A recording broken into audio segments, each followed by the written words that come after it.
He is. VHS-CINEMA, coming soon to BBC4.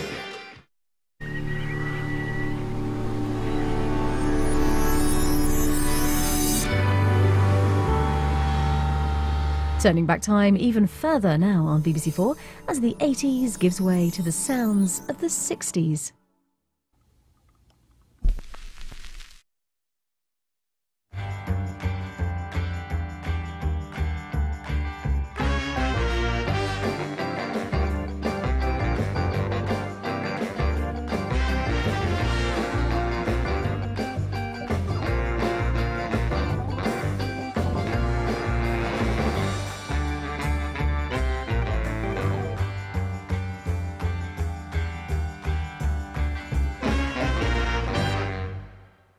Hello, good evening, Brian Johnston here, and on behalf of Hullabaloo and Custard, welcome to Southend.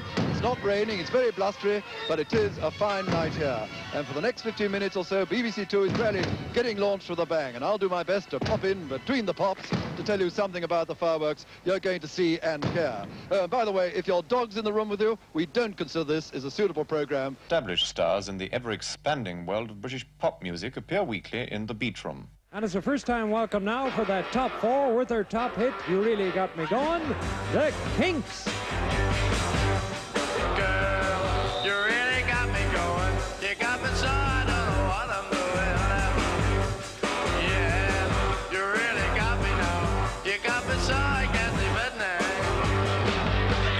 Yeah, you really got me now. You got me so I don't know what I'm doing.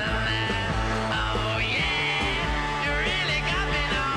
You got me so I can't sleep at night. You really got me. You really got me.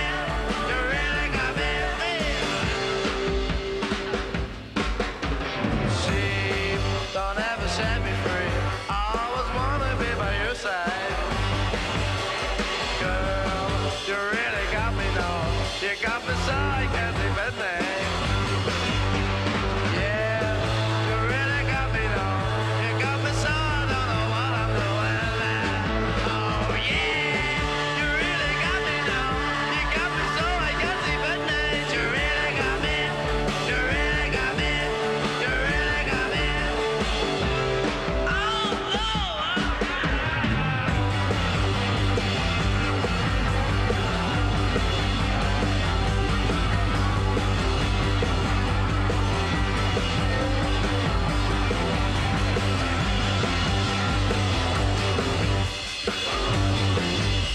See, don't have to set me free.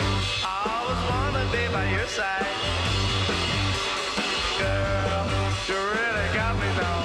You got me so I can't sleep at night. Yeah, you really got me now.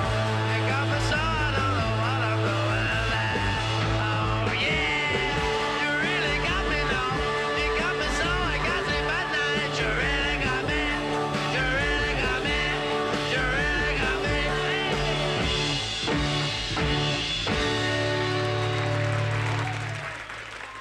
This program is in black and white. We'd like to say that, in our opinion, it is not suitable for children or for those of you who may have a nervous disposition.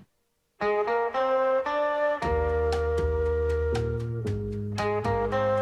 the song of the songbird could replace my wrong word, then my dear, that's the song I would borrow.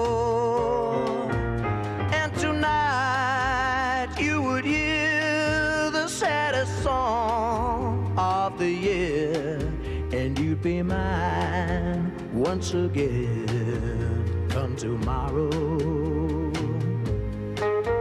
If the song of the swallow could reveal my sorrow, then my dear, he would sing just for you.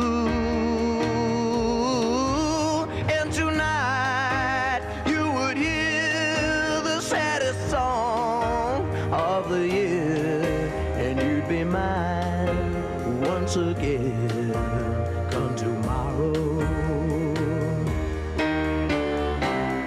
Just tonight, while in flight on your windowsill they'd lie, tell you all of my tears, and tonight you would hear the saddest song of the year, and you'd be mine once again come tomorrow. If the song of the swallow could reveal my sorrow, then my dear, he would sing just for you. And tonight you would hear the saddest song, oh, of the year, and you'd be mine once again come tomorrow. Oh yes, tonight you'd hear the saddest song of the year, and you'd be mine once again come tomorrow. Sing, sing, sing, sing, sing, Mr. Songbird, come on and sing just one little swallow. And it looks as though, as far as tomorrow and Wednesday is concerned, most districts are going to stay dry. Very few, if any, showers at all, and most likely in some northern districts of Scotland. And if anything, temperatures should start to rise once more, so a little warmer in the outlook and staying dry with some sunshine. Anyway, more about tomorrow's weather from me just before 6 o'clock. Until then, cheerio. We've already said goodbye.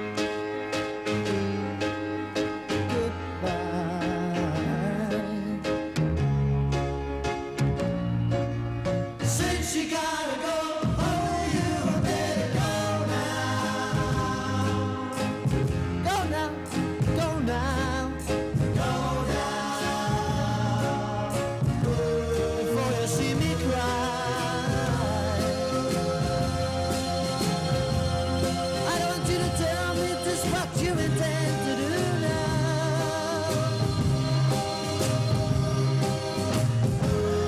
'Cause how many times I have to tell you, darling, darling, I'm still in love with you now. We've already said so long.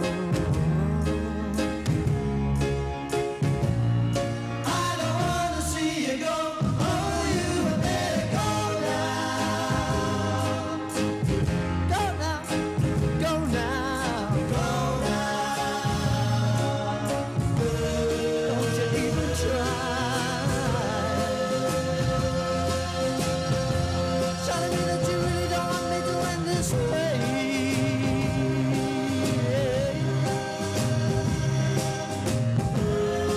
Cause darling, darling, can't you see I want you to stay?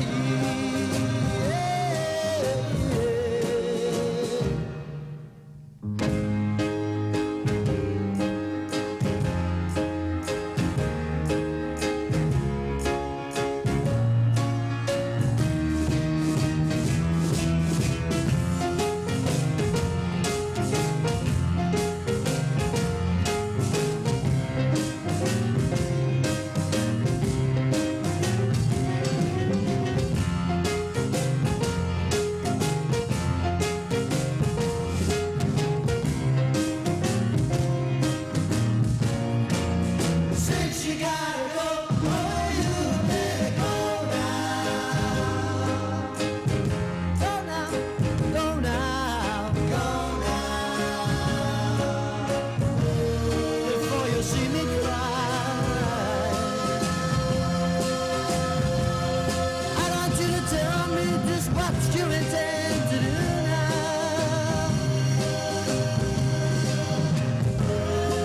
'Cause how many times I have to tell you, darling, darling, I'm still in love with you now.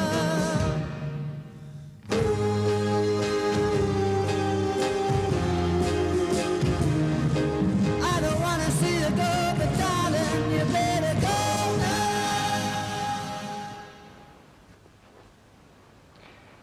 Good evening. This is BBC 2. and Fever and Tom Jones. Well, tonight, in practically every home in this country, this thing will be switched on. Yeah. And it will occupy, for most of the people, the evening hours. Anything to say about that at all? It's a potential social menace of the first magnitude. Is that exaggeration? Not in my eyes.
One, two, three, four.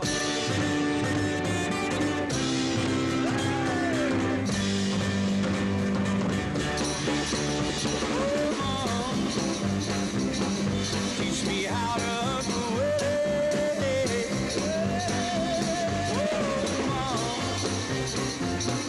Teach me how to do it. I want to learn a dance. It's got me in a trance. Come on, teach me how to do it.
Brown Pool and the Tremolos. Yeah. Well, in the last programme, we said we'd show you how to bring up a hedgehog. Now, the first programme in a new series.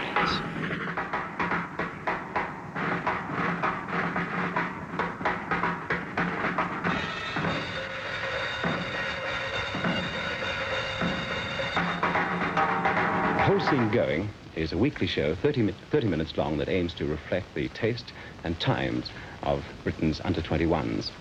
In tonight's edition, pop singers sang, Hayley Mills was interviewed, and a brains trust of young celebrities gave advice to a teenager with a problem.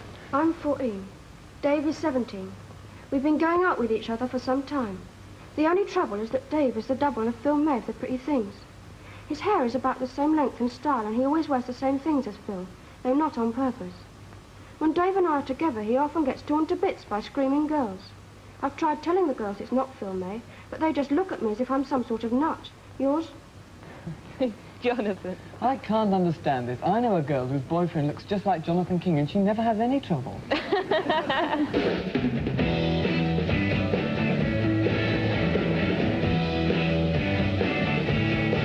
never seen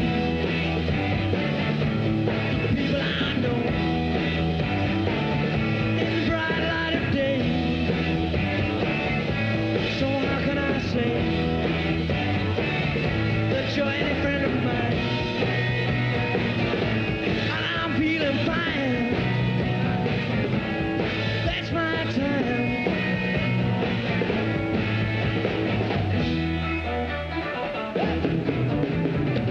Midnight 6, midnight 6, midnight 6, midnight 6.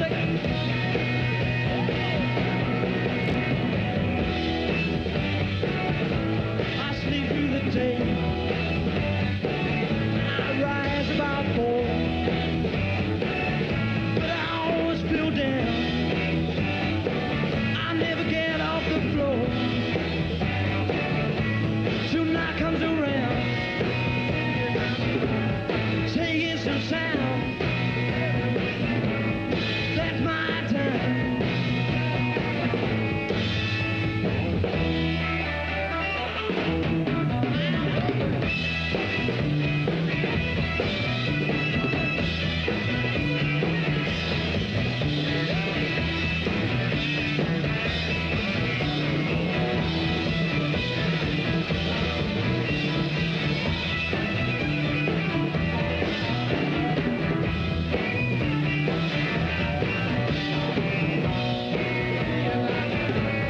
Taking some sound. Tell me some more.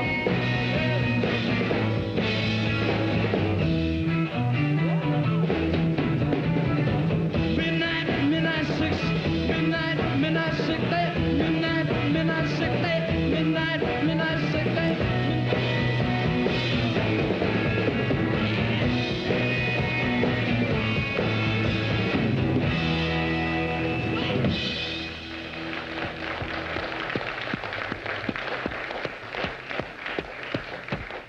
Well, that's all from Close Down tonight. We've certainly had ourselves a ball here. Can we come again tomorrow night, maybe round about 7:20 in line-up? And now, at 1 minute past midnight, may I wish you, on behalf of everyone here on BBC2, a very good night. This was BBC2.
Chic's bass line from Good Times was pinched by Queen's John Deacon. Lifted by the Sugar Hill Gang and inspired Daft Punk to become one of music's most famous riffs ever. You'll never listen to your favourite songs the same way again. Sound of Song with Neil Brand continues tomorrow at 9 on BBC4. An age of wonder. Wow, you look beautiful. It would have been very, very impressive. An age of rebellion. This was portraiture as a weapon of propaganda. That changed England forever. It's everyday life at the court, but to us it looks so theatrical. What was it like to live through those times? There's so much of it eaten away, it's horrific. A joint season inspired by Wolf Hall continues with Shakespeare's mother, The Secret Life of a Tudor Woman, coming soon on BBC4.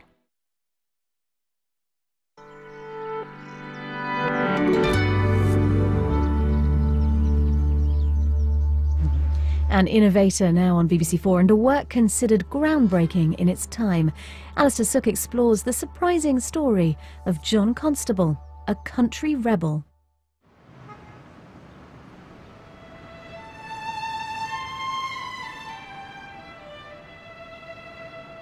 The Victoria and Albert Museum in London boasts the largest collection of works by John Constable anywhere in the world. He is one of our most famous artists and one who somehow represents the perfect vision of our countryside. His extraordinary ability to reveal emotional depth and serenity in seemingly mundane scenes has always inspired admiration. The V&A's current exhibition, Constable, The Making of a Master, concentrates on the influences that formed his views and shaped his career. And as I began to look at the pictures in this exhibition, I started to discover someone who was constantly experimenting. In other words, a painter very different to the one that I thought I knew. Taking a closer look at how these influences played out in his life and work would lead me on a very surprising journey.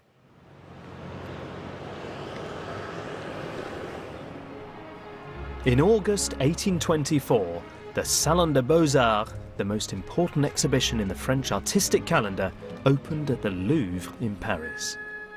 That year, one painting in particular was causing a sensation. A critic described it as simply water, air and sky, and felt there were few masterpieces, ancient or modern, that could stand in opposition to it. The French writer Stendhal called it the mirror of nature. Both its subject matter and the way it was painted were in stark contrast to the highly polished scenes of classical subjects that were still admired in the aftermath of the Napoleonic era. The picture was Landscape Noon by John Constable, better known to us today as the Hay Wain. For many people, it is the supreme depiction of the English rural landscape.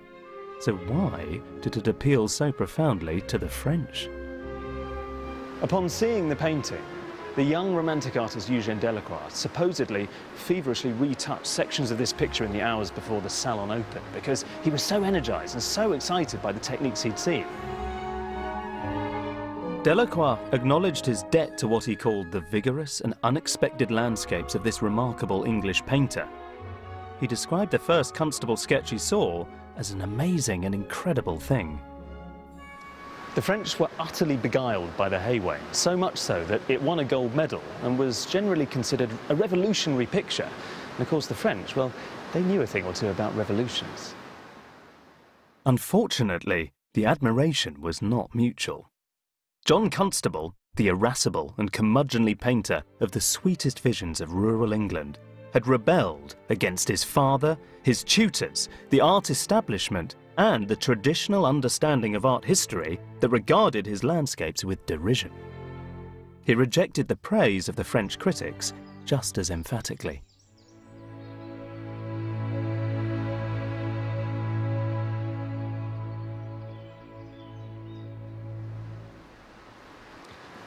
Constable went out of his way to frustrate his French admirers. He said that he hoped he'd never have to go to Paris as long as he lived, even when he was invited to receive his medal from the King of France, Charles X.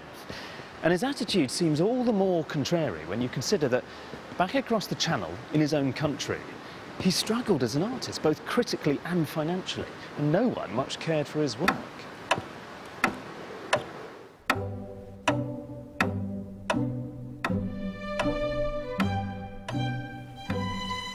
Now, I should confess something. For me, it's much easier to understand the English attitude rather than the French one. I find it really difficult to think of John Constable as a revolutionary painter. He's somehow so safe and comfortable and cosy and nostalgic and so English. I'm so familiar with this picture that I just can't really get excited about it. It seems to say, no sex please, we're British. But maybe I'm guilty of artistic snobbery. After all, it isn't Constable's fault that he's so popular with people who sell tea towels and jigsaws. Constable was a revolutionary figure, but he thought of himself really as a truth-teller, as a painter who painted the rural world of England as it really was. 19th century landscape painting is the place for revolution, and Constable certainly was a cornerstone of the landscape revolution. We've fallen in love with Constable because he presents something of an ideal of what it is to be English, something that we think that we know. But he was saying something at the time which was new and breaking new ground. It was only really in the time of the Impressionists that Constable was acknowledged as one of the founders of modern art. I'm not convinced. I think of Constable as someone quite conservative, both in his life and in his art. There's no question that he's embedded deep within the English psyche, but is he also a revolutionary painter?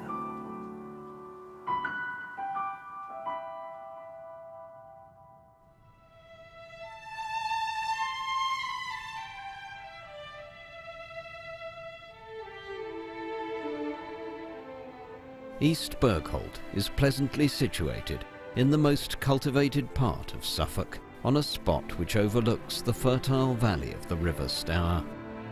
The beauty of the surrounding scenery, its gentle declivities, its luxuriant meadow flats sprinkled with flocks and herds, its woods and rivers with numerous scattered villages and churches, farms and picturesque cottages, all impart to this particular spot an amenity and elegance hardly anywhere else to be found.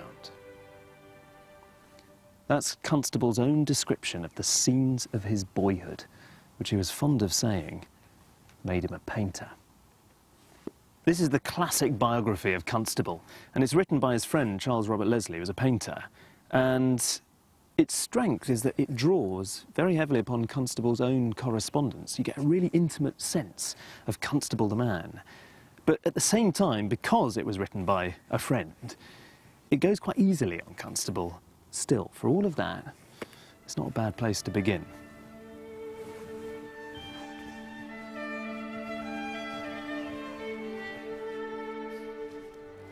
Constable said that painting was but another